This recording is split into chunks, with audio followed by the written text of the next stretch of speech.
వారు స్వామివారిని ఆహ్వానిస్తూ గజమాలలతో ఆహ్వానిస్తూ ఉన్నారు. మరోవైపు స్వామివారు ఉత్సవంగా ఆ నృసింహుడి రూపంలో సింహ వాహనంపై స్వామివారు యోగా ముద్రలో బయలుదేరి వస్తూ ఉన్నారట.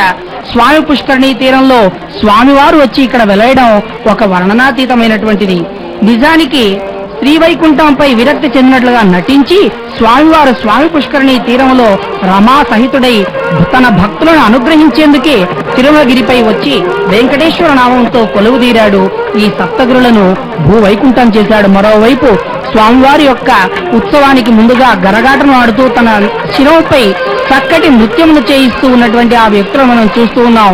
కార్యక్రమంలో అధికార గణం, అనధికార గణం, మంత్రులు, సామంతులు, అధికారులు, అలాగే ఆలయ ప్రధానమైనటువంటి అర్చకులు, అలాగే శ్రీ కార్యనిర్వహణాధికారి గారు, సంయుక్త కార్యనిర్వహణాధికారులు గారు, అలాగే పాలక మండలి అధ్యక్షులు, పాలక మండలి సభ్యులు, అనేక మంది భక్తజనులందరూ కూడా స్వామివారికి నీరాజనాలు పలుకుతూ గోవింద గోవింద గోవింద అంటూ గోవిందనామాలతో వస్తూ ఉన్నారు. మరోవైపు శ్వేతవర్ణమైనటువంటి వస్త్రములను ధరించి ఆ చక్కటి డప్పు వాద్యాల చేత నృత్యం చేస్తూ లయబద్ధంగా వస్తూ ఉన్నారు. ధ్వజకిరణాలను, ధ్వజపటాకాలను ఒక్కసారి చూడండి. ఆ ధ్వజాలను ఎలా వారు నృత్యంగా హేళగా ఆనందహేళతో ఆడిస్తూ ఉన్నారో మనం గమనిస్తూ ఉన్నాం. అసలు వెంకటేశ్వరుడు అన్న నామానికే అనంతమైనటువంటి అర్థాలున్నాయి. బ్రహ్మాండ పురాణ ప్రకారం వేం అంటే పాపాలట, కట అంటే దూరం చేసేవాడని అర్థం. అంటే పాపాలను దూరం చేసి పుణ్యాన్ని ప్రసాదించేవాడు ఆ శ్రీమన్నారాయణుడు, శ్రీ మహావిష్ణుమూర్తి వెంకటేశ్వర నామముతో స్వామివారు ఇక్కడ వెలిశారట. అలాగే వరాహ పురాణం ప్రకారం వేం అంటే అమృత బీజమట, కట అంటే ఐశ్వర్యమట.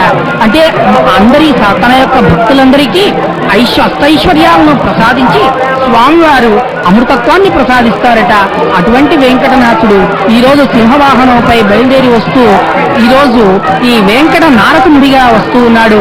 మరోవైపు గోవిందమాలను ధరించినటువంటి ఆ భక్తవరేణ్యులు ఒక్కసారి చూడండి, చక్కభజన చేస్తూ స్వామివారి యొక్క నామాలను, కీర్తనలను వారు స్మరిస్తూ ఎంత చక్కగా లయ విన్యాసం చేస్తూ ఉన్నారు. మరోవైపు భామినులు నృత్యము చేస్తూ స్వామివారిని ఆహ్వానిస్తూ ఉన్నారు. మరోవైపు కోలాటాలు ఆడుతున్నారు. మరోవైపు స్వామివారికి డప్పు వాద్యాలను పలుకుతూ ఉన్నారు. ఇలా వివిధ రకాలుగా ప్రతి ఒక్కరూ నేను కూడా స్వామి సేవలో తరిస్తాను అంటూ వస్తూ ఉండగా గరగాటలు స్వామివారి యొక్క ఆ వాహనాన్ని ఆహ్వానిస్తూ తన శిరముపై గరగాటలను ఉంచుతూ చక్కగా నృత్యం చేస్తున్నారు. శ్వేత ఛత్రముల నడుమ స్వామివారు సింహ వాహనంపై బయలుదేరి వస్తూ ఉన్నారు. కలియుగ ప్రత్యక్షమైన దేవదేవుడు, దేవోత్తముడు, దేవతా సార్వభౌముడు, అఖిలాండ కోటి బ్రహ్మాండ నాయకుడు, వేద వేద్యుడు, పురాణ పురుషుడు, ఆ దివ్య మంగళ మనోజ్ఞ మూర్తి అయిన శ్రీ భూ సమేత శ్రీనివాస స్వామి వారికి జరుగుతున్నటువంటి బ్రహ్మోత్సవాల్లో 3వ నాడైన ఈనాడు స్వామివారు సింహవాహనోత్సవంలో అంగరంగ వైభవంగా దేదీప్యమానంగా వెలుగొందుతూ ప్రకాశిస్తూ కనిపిస్తూ ఉన్నారు. ఆడరో పాడరో అప్సరలు భామినులు అన్నట్టుగా ఎంత చక్కగా నృత్య కోలాటం చేస్తున్నారు. మరోవైపు పూర్ణ కుంభాలను పట్టుకుని స్వామివారికి స్వాగతం పలుకుతున్నారు. స్వామివారి యొక్క వేషధారణలో, శ్రీకృష్ణుడి వేషధారణలో, అంతేకాక శబరిమాత వేషధారణలో అనేక మంది భక్తులు స్వామివారిని స్వాగతం పలుకుతూ స్వామివారికి ఆశీస్సులు పలుకుతూ ఉన్నారు. మరోవైపు స్వామివారు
మృగాణాంచ మృగేంద్రోహం అని భగవద్గీత అంటున్నది. కాబట్టి మృగాలలో నేను మృగేంద్రుని, మృగరాజు అని మనం అంటాం. అంటే అరణ్యానికి అధిపతి. స్వయమేవ మృగేంద్రత, సింహవాహనంపై కూర్చున్నటువంటి స్వామివారు సింహ సదృశులే స్వామివారు కూడా. ఎందుకంటే నరనారాయణులే నరసింహమూర్తిగా అవతరించారు అనేటటువంటి ఒక ప్రసిద్ధమైనటువంటి గాథ మనకు వినిపిస్తున్నది. అందువల్ల స్వామివారిని మాడవీధుల్లో దివ్యంగా భవ్యంగా ఊరేగింపు చేస్తూ మంగళహారతులు ఇస్తున్నటువంటి ఒక దివ్య దృశ్యాన్ని, భవ్య దృశ్యాన్ని మనం చూస్తున్నాం. వివిధ వేషాలతో కొనసాగుతూ ఉన్నటువంటి ఈ తిరుమాడ వీధుల్లో ఈ వాహన సేవ, సింహవాహనం మొదలైనటువంటి సజీవమైనటువంటి అశ్వాలు, గజాలు అనేకం ఈ సందర్భంగా మనము ఈ వీధుల్లో చూస్తూ ఉన్నాం. హిరణ్యకశిప సంహారానంతరం నరుని రూపాన్ని ధరించగా సింహరూపం నారాయణమూర్తి పొందినట్టుగా మనకు శివపురాణాది గ్రంథాల ద్వారా తెలుస్తుంది. కాబట్టి సింహవాహనారూఢుడైనటువంటి, సింహస్వరూపుడైనటువంటి స్వామి అపూర్వమైనటువంటి బలం కలిగినటువంటి స్వామి. ఎందుకంటే ధర్మాన్ని రక్షించడం కొరకు శక్తి కావాలి. అవతారాలన్నీ కూడా మనకు ధర్మవీరాన్నే చెబుతాయి. ఇవి తప్పెటగుళ్ళు అంటారు. అంటే స్వామివారి ఈ యాత్రలో, స్వామివారి ఈ వాహన సేవలో వివిధ రకాల ప్రదర్శనల్లో మనం చూసినటువంటి, ఇంతపూర్వం చూసినటువంటి ప్రదర్శన తప్పెటగుళ్ళు. జానపదులు అపూర్వమైనటువంటి ప్రదర్శనలు ఇచ్చేటటువంటి సందర్భంలో భిన్న భిన్న రకాలైనటువంటివి మనం చూసేటటువంటి అవకాశం చిక్కుతుంది. కాబట్టి దివ్యమైనటువంటి తిరుమలలో అఖిలాండకోటి బ్రహ్మాండ నాయకుడైనటువంటి స్వామి, ఈ కలియుగ ప్రారంభం నుంచి కలియుగాంతం వరకు నిలిచి ఉండేటటువంటి స్వామి ఈ రోజు 3వ రోజు సింహవాహనం ఈ ఉదయపు వేళ మనము దర్శిస్తున్నాం. ఆ సింహవాహనం ముందు విశేష ప్రదర్శనలు చూస్తూ ఉన్నాం. కోలాట ప్రదర్శనను వీక్షిస్తున్నాం. జానపద ప్రదర్శన కాలంలో సర్వసాధారణంగా కోలాటాలు, చెక్క భజనలు, రకరకాలైనటువంటి ప్రదర్శనలు ఉంటాయి. పండరి భజన, కులుకు భజన మొదలైనటువంటివి ఉంటాయి. స్వామివారి యొక్క దివ్య సుందర విగ్రహాన్ని తీసుకుని వస్తున్నటువంటి ఏ సింహమైతే ఉందో, ఆ వాహనంపై స్వామివారు విచ్చేసి ఉన్నారో, ఆ సింహము అనేటటువంటిది శౌర్యానికి, ధైర్యానికి ప్రతీక. పరాక్రమంలో సింహాన్ని మించింది లేదు. మృగాలలో అందుకే మృగాణాంచ మృగేంద్రోహం అన్నారు స్వామి. ఆ స్వామి ముందు ప్రదర్శన ఇస్తూ వెళ్తున్నటువంటి కోలాటాలలో, చెక్క భజనలలో, విభిన్న వస్త్ర వర్ణ ధారణలో కనిపించేటటువంటి భక్తులను మనం చూస్తున్నాం. జిఆర్ స్వాముల వారు కూడా ఇంతకు పూర్వము చేసినటువంటి స్తోత్ర ప్రార్థనలతో పాటుగా ఇప్పుడు వారిని మనం చూస్తున్నాం. అడుగుల భజన, చెక్క భజన, పండరి భజన, హరిభజన, రామ్ భజన, కులుకు భజన, చిందు భజన, చిర్తల భజన, శివ భజన, దేవీ భజన అనేటటువంటి నవవిధ భజనలు కూడా ఇక్కడ దర్శించేటటువంటి అవకాశం ఉంది. బ్రహ్మాండ నాయకుని యొక్క ఈ ఉత్సవాలలో ఇన్ని విధాలైనటువంటి భజనలలో ఇప్పుడు మనం చూస్తున్నటువంటి కోలాటానికి సంబంధించినటువంటి అమ్మాయిలు ప్రదర్శించేటటువంటి ప్రదర్శన.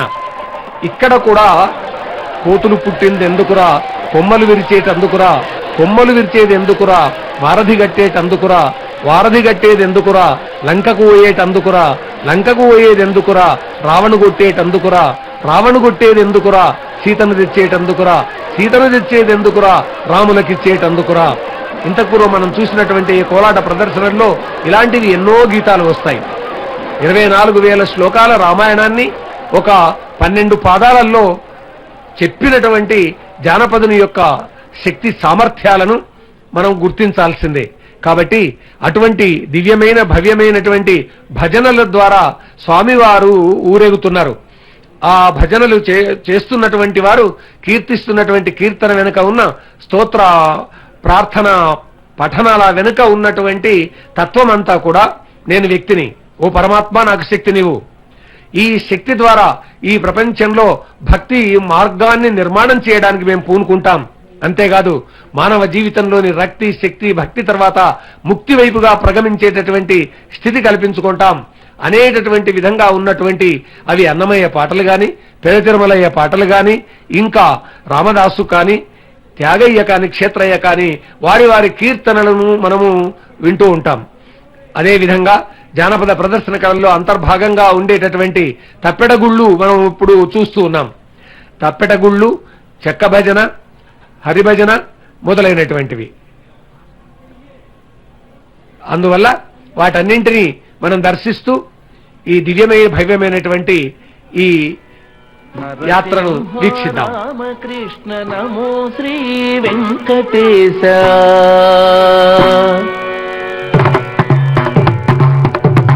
నరసింహ రామకృష్ణ నమో శ్రీ వెంకటేశ. సరుగ నా శత్రుల సంహరించవే, సరుగ నా శత్రుల సంహరించవే. నరసింహ రామకృష్ణ నమో శ్రీ వెంకటేశ. సరుగ నా శత్రుల సంహరించవే, సరుగ నా శత్రుల సంహరించవే.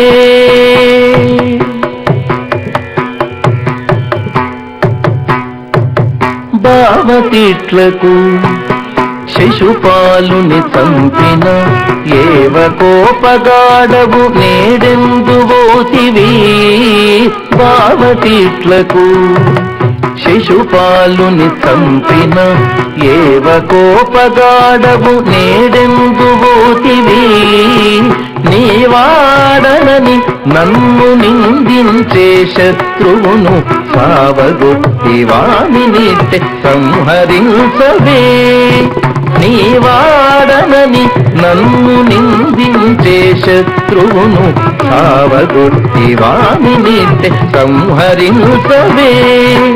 నరసింహ రామకృష్ణ నమో శ్రీ వెంకటేశ. సరుగ నా శత్రుల సంహరించవే, సరుగ నా శత్రుల సంహరించవే.